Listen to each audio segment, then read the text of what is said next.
दोस्तों, इस वीडियो में साइंस प्रैक्टिस सेट पेपर देखने वाले हैं। तो चलिए शुरू करते हैं।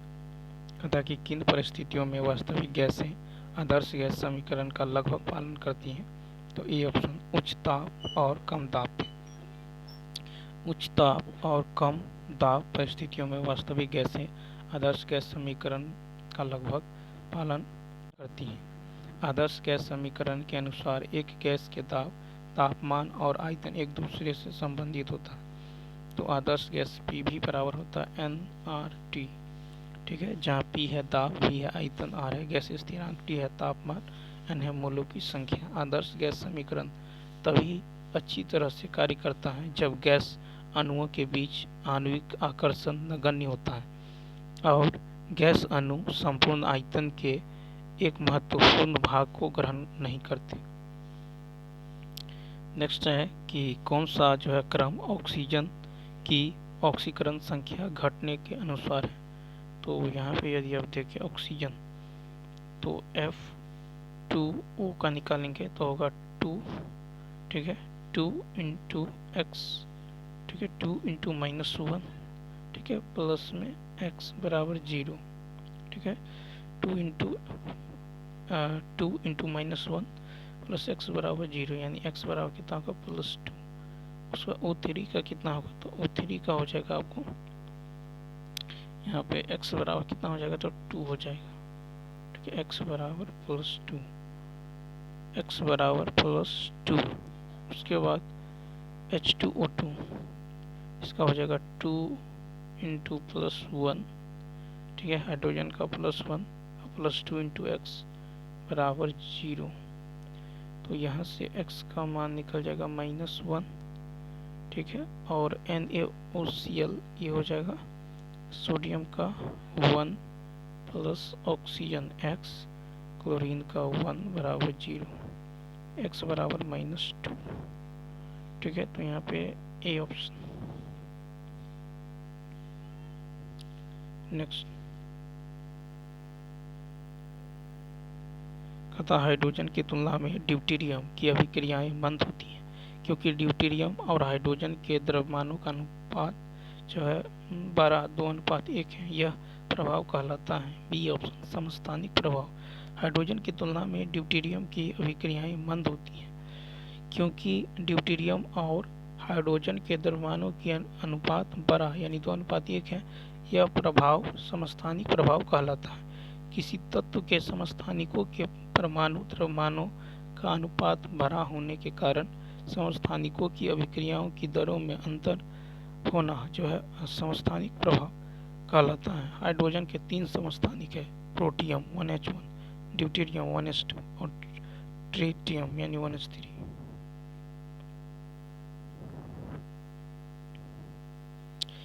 नेक्स्ट देखिए 88 Ra226 से अल्फा कण से उत्सर्जन से बनने वाले तत्व का आवर्त सारणी में समूह होगा। तो ए ऑप्शन यानी शून्य समूह। तो देखिए 88 Ra226 से अल्फा कण के उत्सर्जन से बनने वाले तत्व का आवर्त सारणी में शून्य समूह होगा। एक अल्फा कण के उत्सर्जन से परमाणु संख्या में 2 अंक तथा परमाणु भार में 4 की कमी होगी, ठीक है। तो ये बन जाएगा आपको, ये बन जाएगा 86 Rn, ठीक है, 86 Ra222, ठीक है, ये बन जाएगा रेडॉन। क्या बन जाएगा, तो रेडॉन, जो कि रेडॉन एक अक्रिय गैस है। कहता किसी निकाय का द्रव्यमान ई ऑप्शन।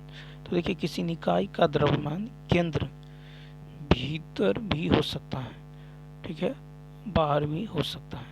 किसी निकाय का जो द्रव्यमान केंद्र भीतर भी हो सकता है और बाहर भी हो सकता है। किसी पिंड या पिंडों के निकाय का वह बिंदु जहां उस पिंड या निकाय के संपूर्ण द्रव्यमान को केंद्रित माना जा सकता है, उस बिंदु को द्रव्यमान केंद्र कहते हैं। द्रव्यमान केंद्र के गुण। तो द्रव्यमान केंद्र के सापेक्ष द्रव्यमान की स्थिति का औसत भार का मान 0 होता है जब किसी पिंड या पिंडों के समूह के द्रव्यमान के केंद्र के सापेक्ष पिंड में उपस्थित द्रव्यमानों के जो आघूर्ण का योग 0 होता है, ठीक है। नेक्स्ट क्वेश्चन देखिए, कहता M1 M2 द्रव्यमान के दो कार्य क्रमशः R1 R2 त्रिज्या वाले वृत्तों में चक्कर लगा रही हैं। उनके चाले ऐसी हैं कि वे समान समय में एक पूरा चक्कर लगा लेगी। दोनों कारों की कोणीय चालों का अनुपात, तो सी ऑप्शन। तो देखिए यहाँ पे दोनों, तो R1 के संकेंद्रीय वृत्तों में कोणीय वेग ओमेगा 1 बराबर होगा थीटा 1/T1, तो ये होगा 2π/T, ठीक है, 2π/T। और R2 त्रिज्या के केंद्रीय वृत्तों में कोणीय वेग यानी ओमेगा 2 हो जाएगा थीटा 2/T2 यानी 2π/T, ठीक है, यानी ओमेगा 1/ओमेगा 2 ये हो जाएगा 1:1। एक गतिमान ध्वनि स्रोतों के पीछे खड़े एक स्थिर श्रोता को ध्वनि की आवृत्ति सुनाई देगी 117 का भी मूल आवृत्ति से कम। तो एक गतिमान ध्वनि स्रोतों के पीछे खड़े एक स्थिर श्रोता को ध्वनि की आवृत्ति मूल ध्वनि से कम सुनाई देगी, ठीक है। तो जब किसी ध्वनि स्रोत और श्रोता के बीच अपेक्षित गति होती है तो उस तरंग के आवृत्ति में जो बदलाव होता है उसे डॉपलर प्रभाव कहते हैं। श्रोता द्वारा सुनाई दी जाने वाली ध्वनि की आवृत्ति जब श्रोता स्थिर हो और श्रोता गति में हो तो एफ डैश बराबर होता है v प्लस माइनस vs, ठीक है। तो एक गतिमान ध्वनि स्रोत के पीछे खड़े एक श्रोता को ध्वनि की आवृत्ति सुनाई देगी मूल ध्वनि से कम, ठीक है। नेक्स्ट देखिए 88 Ra226 एक अल्फा कण उत्सर्जित करके तत्व x में बदल दिया जाता है। आवर्त सारणी में Ra का स्थान द्वितीय वर्ग और 7वें आवर्त में है। तत्व x आवर्त सारणी में स्थित होगा।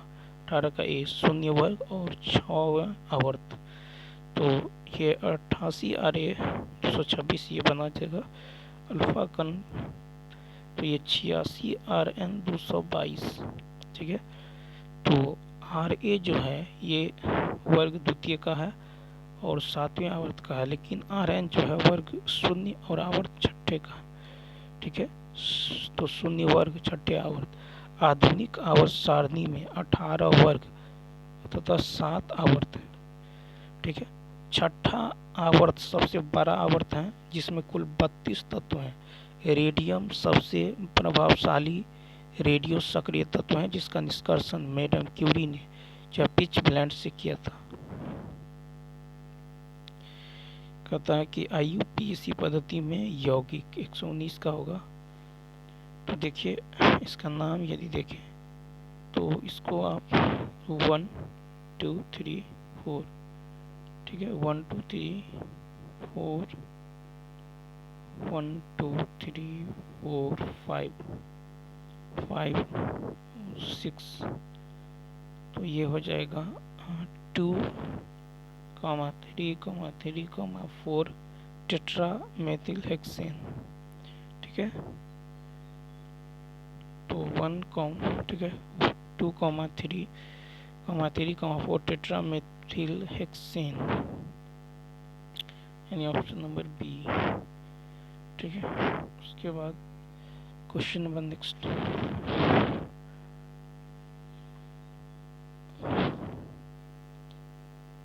अभिक्रिया ये जो है इसमें जो है गामा उत्पाद है, तो CH3 कॉपर की उपस्थिति में ये बनेगा CH3COCH3, ठीक है। यानी कीटोन एक अभिक्रियाशील समूह है। कीटोन क्या है? एक अभिक्रियाशील समूह, सी ऑप्शन। तो ये CH3COCH3। कहता बहुलीकरण में मोनोसेकेराइड्स के अणु किस बंध द्वारा एक दूसरे के पीछे जुड़ते हैं? ये ऑप्शन गलाई, ठीक है, ग्लाइकोसिडिक। तो बहुलीकरण में मोनोसेकेराइड के अणु जो ग्लाइकोसिडिक बंध द्वारा एक दूसरे के पीछे जुड़ते हैं, ठीक है। और पेप्टाइड बंध एक एमिनो अम्ल के अल्फा कार्बोक्सिल समूह और दूसरे के अल्फा एमिनो समूह के बीच एंजाइम बंध है। ऑक्सीजन और कार्बन परमाणु के बीच जो बंध बनता है उसे एस्टर कहते हैं। और न्यूक्लियोटाइड्स जो है मोनोमर्स के बीच एक फॉस्फोडाइस्टर ठीक है बंधन होता है जो न्यूक्लिक अम्ल का निर्माण करता है जिससे सुगर फॉस्फेट ठीक है बैकबोन बनता है। फिर है कि फॉस्फोडाइस्टर बंधन का निर्माण पानी के अणु को हटाने से होता है।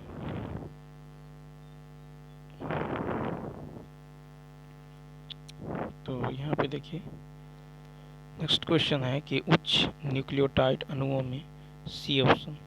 तो उच्च न्यूक्लियोटाइड अणुओं में फास्फेट समूह से एक या दो अतिरिक्त फास्फेट अणु जो है एनहाइड्राइड बंधों द्वारा जो है क्रमवार जुड़े होते हैं। ठीक है, एक न्यूक्लियोटाइड में 3 इकाई होती हैं जो ससंयोजक रूप से जुड़े होते हैं। नाइट्रोजन आधार तो प्यूरीन और पायरीमिडीन में, पेंटोज सुगर, राइबोज और डी ऑक्सीराइबोज फास्फेट, मोनोफास्फेट और डाइफास्फेट ट्राइफास्फेट में, और न्यूक्लियोसाइड ये नाइट्रोजन बेस और प्लस शुगर, न्यूक्लियोटाइड ये न्यूक्लियोसाइड और प्लस फास्फेट होता है। कहता उपार्जित लक्षणों की वंशागति किसके सिद्धांत का मुख्य बिंदु थी? सी ऑप्शन लेमार्क सिद्धांत। तो उपार्जित लक्षणों की वंशागति लेमार्क के सिद्धांत का मुख्य बिंदु है। ठीक है, मुख्य बिंदु है जैव विकास की परिकल्पना पर पहला तर्क संगत सिद्धांत फ्रांसीसी जीव वैज्ञानिक जीन वेबस्टर डी लेमार्क ने प्रस्तुति किया जो सन 1809 में उनकी पुस्तक फिलोसफी जूलॉजिक में छपा। इसे लेमार्क का सिद्धांत या उपार्जित लक्षणों की वंशागति का सिद्धांत कहते हैं। यह 4 मूल धारणाओं पर आधारित था। ठीक है, विकास के दौरान जीवों एवं उनके अंगों की आमाप में वृद्धि, यदि किसी जीव में किसी नए अंग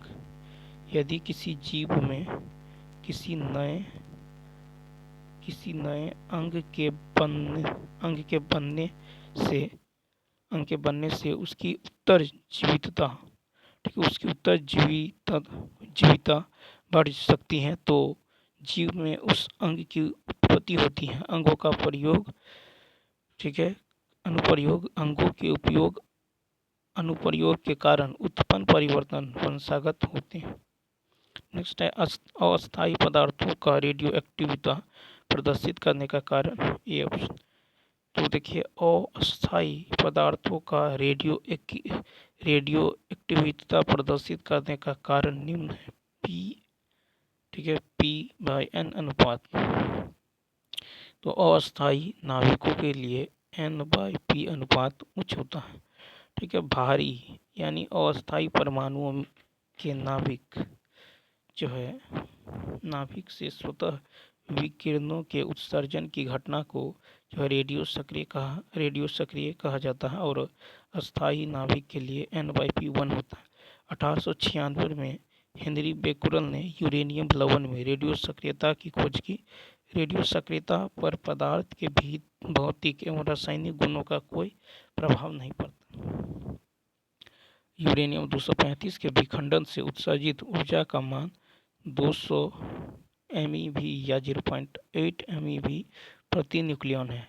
92U 235 के विखंडन से औसतन 2.5 न्यूट्रॉन प्राप्त होते हैं। प्रकाश संश्लेषण एक महत्वपूर्ण क्रिया है क्योंकि 125 का होगा डी। तो प्रकाश संश्लेषण के बारे में जो है सही विकल्प है कि प्रकाश संश्लेषण भौतिक व जैविक जगत को जोड़ता है। प्रकाश संश्लेषण प्रकाशीय ऊर्जा को कार्बनिक पदार्थ में संचित करता है। प्रकाश संश्लेषण में ऑक्सीजन मुक्त होती है। हरे पौधे सूर्य के प्रकाश द्वारा क्लोरोफिल नामक वर्णक की उपस्थिति में और CO2 जल के द्वारा कार्बोहाइड्रेट का निर्माण करते हैं। और ऑक्सीजन गैस बाहर निकालते हैं। इस प्रक्रिया को प्रकाश संश्लेषण कहते हैं। जिसे CO2 plus H2O C6H12O6 plus O2 प्रकाश संश्लेषण के द्वारा भोजन का निर्माण होता है, जिससे मनुष्य तथा अन्य जीव जंतुओं का पोषण होता है। नेक्स्ट है कि बैक्टीरियोफेज होता है। ये ऑप्शन बैक्टीरियोफेज एक जीवाणु का परजीवी वायरस होता है। बैक्टीरियोफेज एक वायरस है जो बैक्टीरिया कोशिका को संक्रमित करता है और उसके अंदर प्रजनन करता है, और वे अपने आकार और आनुवंशिकी सामग्री में बहुत भिन्न होते हैं। बैक्टीरियोफेज में DNA या RNA हो सकता है। बैक्टीरियोफेज दो प्रमुख प्रकार के जीवन चक्र प्रदर्शित करता है: लिटिक चक्र या विषाणु चक्र, उसके बाद है लाइसोजेनिक चक्र या शीतोष्ण चक्र।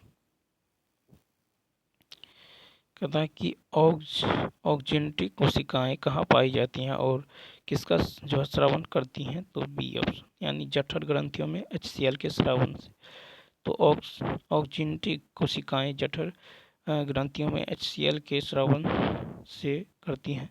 सर्टोली कोशिकाएं वृषण में पाई जाती हैं, और ये कोशिकाएं जो शुक्राणुओं के अवलंबन, सुरक्षा तथा पोषण प्रदान करती हैं।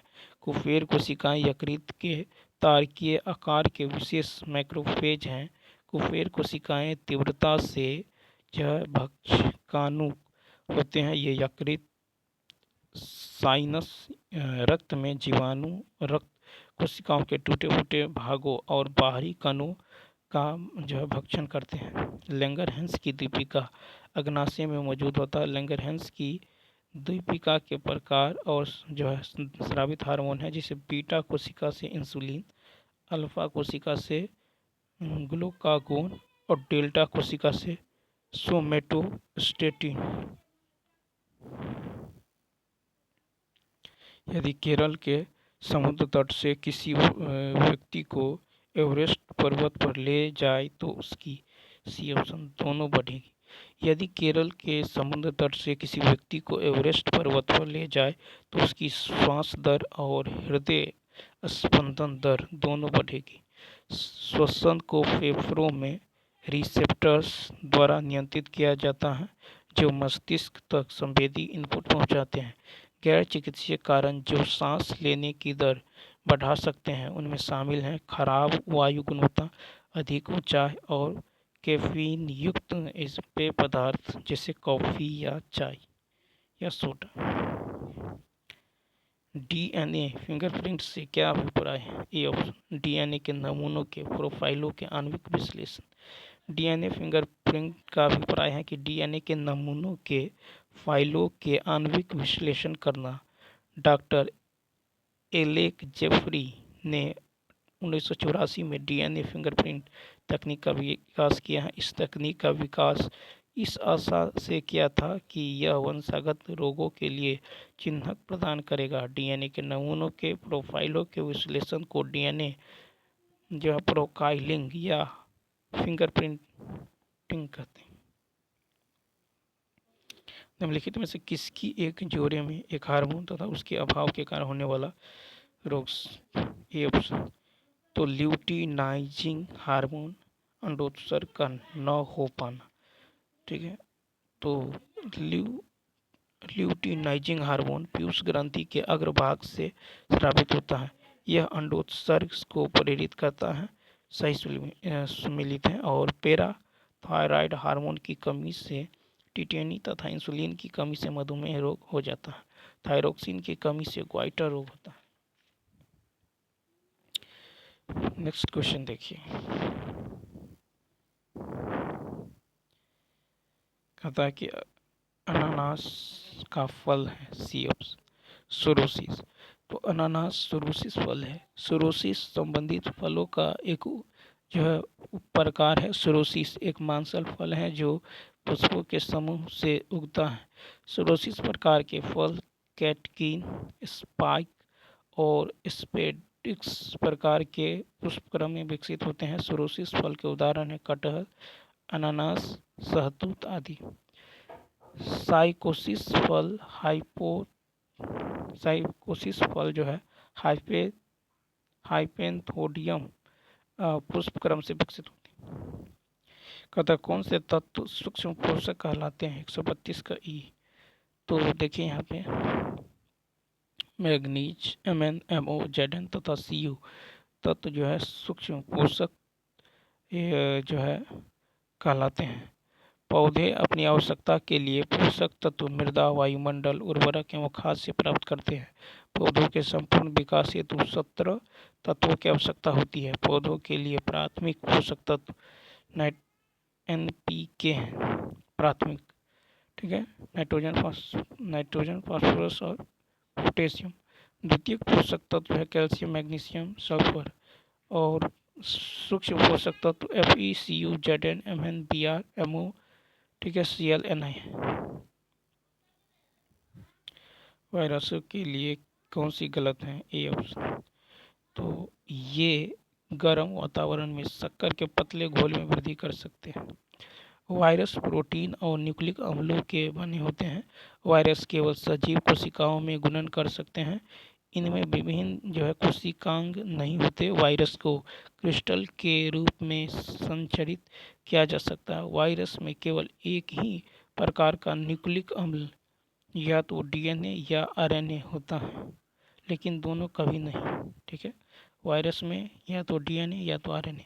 वायरस का न्यूक्लिक अम्ल मेजबान कोशिका को वायरस के विभिन्न भाग बनाने और फिर इन भागों को पूर्ण संक्रामक कणों में इकट्ठा करने का निर्देश देता है।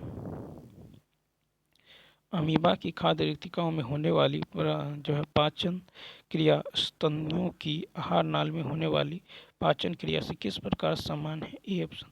तो इसमें पहले अम्लीय फिर क्षारीय प्रावस्था होती है। तो अमीबा की खाद्य रिक्तिकाओं में होने वाली पाचन क्रिया स्तनियों की आहार नाल में होने वाली पाचन क्रिया से इस प्रकार समान है कि इसमें पहले अम्लीय फिर क्षारीय प्रावस्था होती है। अमीबा में पोषण जो है फागोसाइटोसिस जो है मापक एक प्रक्रिया के माध्यम से होता है, जहाँ पूरा जीव उस भोजन को ग्रहण कर सकता है। अमीबा में पोषण की विधि को होलोजोइक पोषण के रूप में माना जाता है। अमीबा में होलोजोइक, ठीक है, होलोजोइक पोषण जो है इंजिसेशन, देखिए यहाँ पे एसिमिलेशन, ठीक है, एब्जॉर्प्शन और इगेशन इत्यादि से होता है। नेक्स्ट, हड्डी में कौन सा लवण सबसे अधिक होता है? तो सी ऑप्शन, कैल्शियम फास्फेट। तो हड्डी में कैल्शियम फास्फेट लवण सबसे अधिक होता है। हड्डियों में कैल्शियम लवण और कोलेजन तंतुओं से भरपूर एक कठोर और ठोस पदार्थ होता है जो हड्डी को इसकी ताकत देता है। फाइब्रोब्लास्ट संयोजी ऊतक का प्रमुख जो सक्रिय कोशिका होती हैं। माइक्रोफेज प्रतिरक्षा प्रणाली की महत्वपूर्ण कोशिकाएं हैं जो एक संक्रमण या क्षतिग्रस्त या मृत कोशिकाओं को जो निक्षेपित करने के विरोध में बनती हैं। उपास्थि में हड्डी के विपरीत कोई रक्तवाहिका या तंत्रिका नहीं होती। जब पुष्प और महिला के शरीर में हड्डियों का द्रव्यमान, घनत्व, संरचना और लंबाई अलग अलग होती है। पुष्पों में जो है पेल्विक हड्डियां संकरी होती हैं और गुहा हृदय के आकार की होती है। कौन जो है विक्षेपण का कारण है? ए। तो अपवर्तन विक्षेपण का कारण बनता है। जब प्रकाश किसी पदार्थ से होकर गुजरता है तो वह अपवर्तित हो जाता है। ठीक इसी प्रकार जब प्रकाश की अलग अलग तरंगदैर्घ्य विभिन्न कोनों पर अपवर्तित होती हैं तो विक्षेपण होता है, जिससे प्रकाश अपने घटक रंगों में विभाजित हो जाता है। जब प्रकाश कांच के प्रिज्म से होकर गुजरता है तो उसके रंगों के घटक पर्दे पर अलग अलग पट्टियाँ में विभाजित होने को ही प्रकाश का विक्षेपण कहते हैं। प्रकाश के तरंगदैर्घ्य उसके अपवर्तन की डिग्री निर्धारित करती है। सफ़ेद प्रकाश विभिन्न तरंगों से बना होता है। लाल रंग का तरंगदैर्घ्य सबसे ज़्यादा होता है, बैंगनी रंग का तरंगदैर्घ्य सबसे कम होता है। कहता है कि एक अनुचुंबकीय पदार्थ कम प्रतिचुंबकीय पदार्थ बन जाता है तो क्रांतिक तापमान से नीचे एक अनुचुंबकीय पदार्थ जो है क्रांतिक तापमान से नीचे प्रतिचुंबकीय पदार्थ बन जाता है। जब किसी लौह चुंबकीय पदार्थ को गर्म किया जाता है तो एक ऐसा ताप आता है जब उसका लौह चुंबकत्व अनुचुंबकत्व में बदल जाता है। इस ताप को क्यूरी ताप कहते हैं। लोहा और निकेल के लिए क्यूरी ताप का मान 770 डिग्री सेल्सियस और 358 डिग्री सेल्सियस होता है। क्यूरी का नियम है कि अनुचुंबकीय पदार्थ की चुंबकन तीव्रता चुंबकीय क्षेत्र की तीव्रता हाइड्रोजन के अनुक्रमानुपाती होता है तथा तापमान T के व्युत्क्रमानुपाती होता है, यानी I समानुपाती H/T।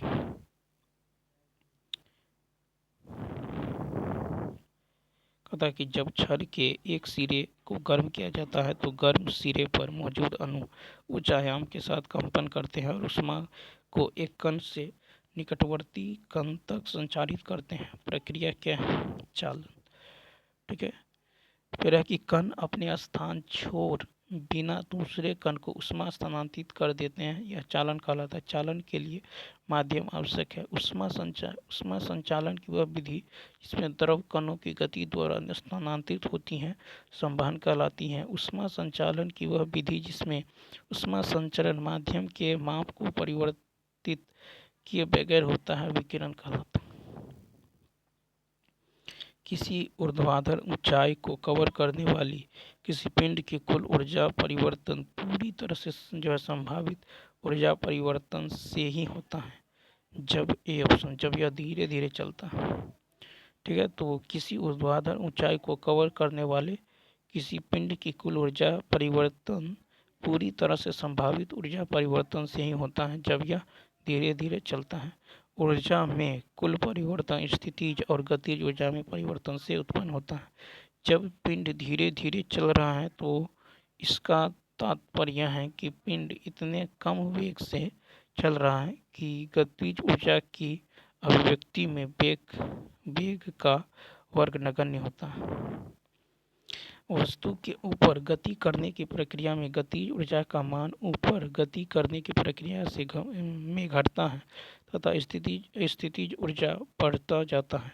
कुल यांत्रिक ऊर्जा बराबर गतिज ऊर्जा प्लस स्थितिज ऊर्जा, यानी 1/2 mv² प्लस mgh।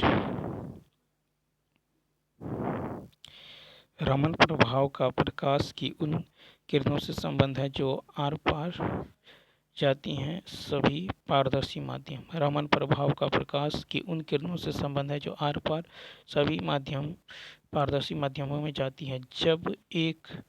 जब कोई एक वर्णी प्रकाश द्रव और ठोस से होकर गुजरता है तो उसमें आपतित प्रकाश के साथ जो अत्यल्प तीव्रता का कुछ अन्य वर्णों का संबंध देखने में आता है। इसे ही रमन प्रभाव कहते हैं। 1930 में भौतिकी का नोबेल पुरस्कार चंद्रशेखर वेंकट रमन को उनके इस खोज के लिए दिया गया। कास्टिक सोडा और बुझा हुआ चूना एक साथ किसके रूप में जाने जाते हैं? C option. तो कास्टिक सोडा और बुझा हुआ चूना एक साथ सोडा चूना के रूप में जाना जाता है। जिप्सम का सूत्र होता है CaSO4 × 2H2O। ब्लीचिंग पाउडर का होता है CaOCl2। भारी जल का होता है D2O। शुष्क बर्फ का होता है CO2। मार्स गैस का होता है CH4।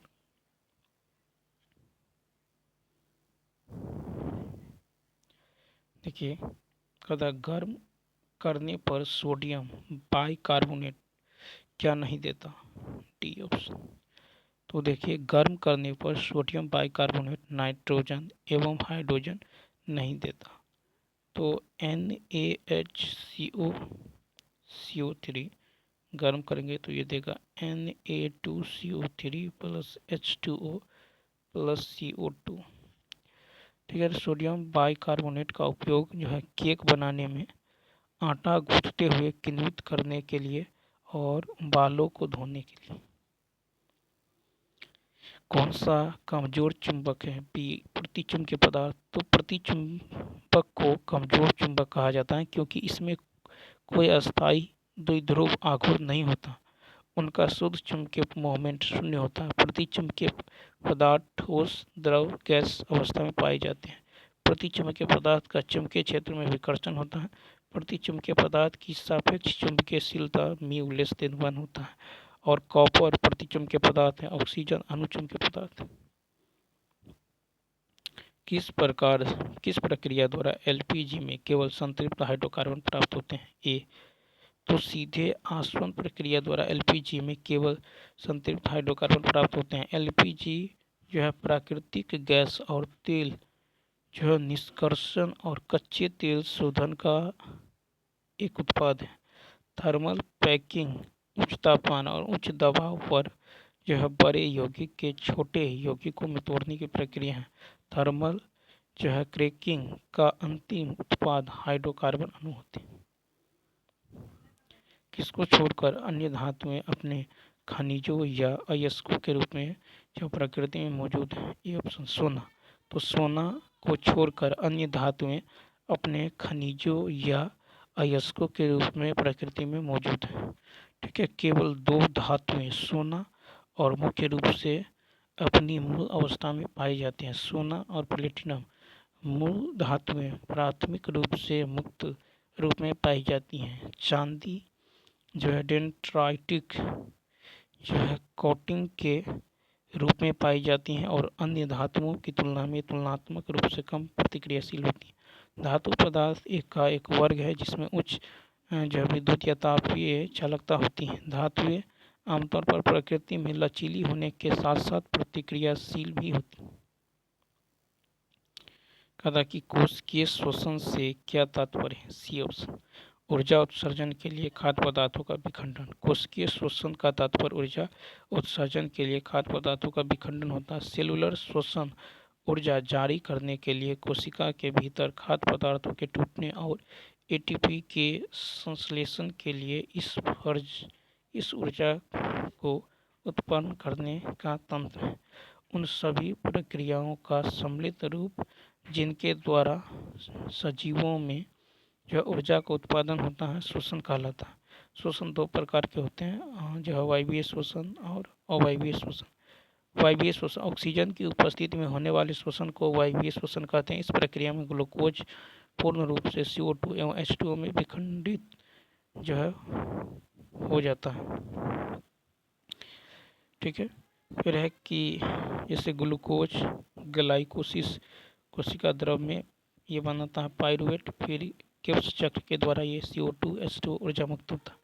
अवायवीय ऑक्सीजन की अनुपस्थिति में होने वाली श्वसन को अवायवीय श्वसन कहते हैं। इस प्रक्रिया में कुछ पादपों तथा जीवाणुओं में इथेनॉल का उत्पादन होता है, जबकि जीवधारियों के पेशियों में लैक्टिक अम्ल का उत्पादन होता है। ठीक है, नेक्स्ट।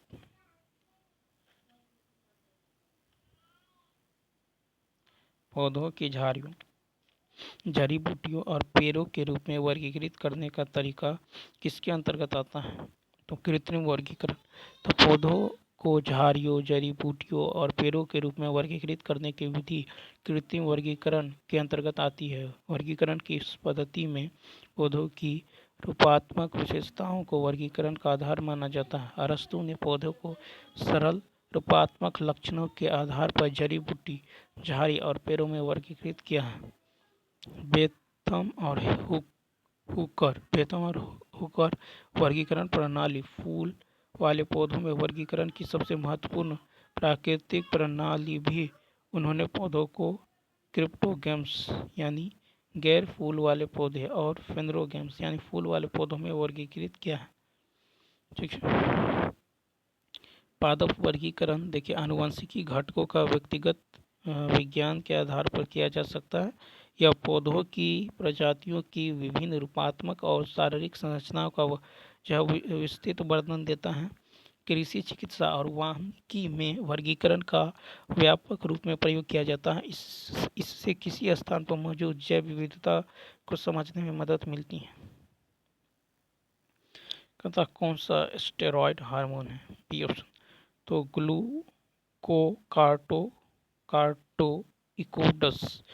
ग्लूकोकार्टोइकोड्स जो है स्टेरॉयड हार्मोन है। स्टेरॉयड हार्मोन वसा में घुलनशील होते हैं और कोशिका झिल्ली से गुजरने में सक्षम होते हैं। स्टेरॉयड हार्मोन के उदाहरण टेस्टोस्टेरोन, ठीक है, एस्ट्रोजन और प्रोजेस्टेरोन आदि हैं। पेप्टाइड हार्मोन एमिनो अम्ल से बने होते हैं और पानी में घुलनशील होते हैं। पेप्टाइड हार्मोन कोशिका झिल्ली से गुजरने में असमर्थ होते हैं। इंसुलिन अग्नाशय द्वारा निर्मित एक महत्वपूर्ण जो है पेप्टाइड हार्मोन है। कोन अग्र मस्तिष्क का भाग नहीं है। पोन्स अग्र मस्तिष्क का भाग नहीं है। पोन्स पश्च मस्तिष्क का भाग है। मस्तिष्क के 3 प्रकार होता है, ठीक है।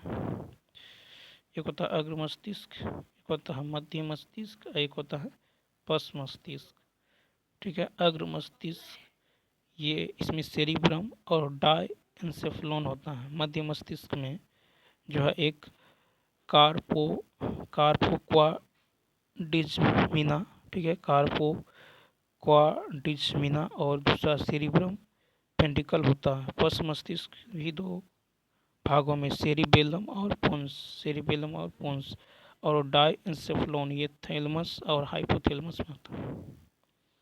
पौधों का उपयोग करके धातुओं को हटाने के लिए मुख्यतः किसका उपयोग किया जाता है, तो फाइटोनिष्कर्षण। पौधों का उपयोग करके धातुओं को हटाने के लिए फाइटोनिष्कर्षण का उपयोग किया जाता है। फाइटो एक्सट्रैक्शन एक ऐसी प्रक्रिया है जो मिट्टी या पानी में हानिकारक पदार्थों को हटाने के लिए पौधों का उपयोग करती है। यह प्रक्रिया फाइटोरेमिडिएशन की एक उप प्रक्रिया है। फाइटो जो है एक्सट्रैक्शन एक लागत प्रभावी पौधा आधारित तकनीक है। पौधे वृद्धि और विकास के लिए आवश्यक भारी जो वस्तु को जमा कर सकते हैं। मिट्टी को प्रदूषित करने वाली भारी धातुओं के कुछ उदाहरणों में शामिल हैं कैडमियम, क्रोमियम, तांबा, पारा, सीसा, आर्सेनिक, निकेल, ठीक है। फाइटोरेमिडिएशन प्रदूषकों को हटाने के लिए हरे पौधों का उपयोग होता है, जैसे एलिसम लिस्बियाकम ये तांबा धातु होता है। आर्बिडोफिसिस थालियाना इसमें क्रोमियम और ब्रेसिका जेंसिया इसमें होता है सेलिनियम होता है। तो चलिए दोस्तों, इस वीडियो में इतना ही। यदि यह वीडियो अच्छा लगा हो तो लाइक, शेयर और सब्सक्राइब करना न भूलें।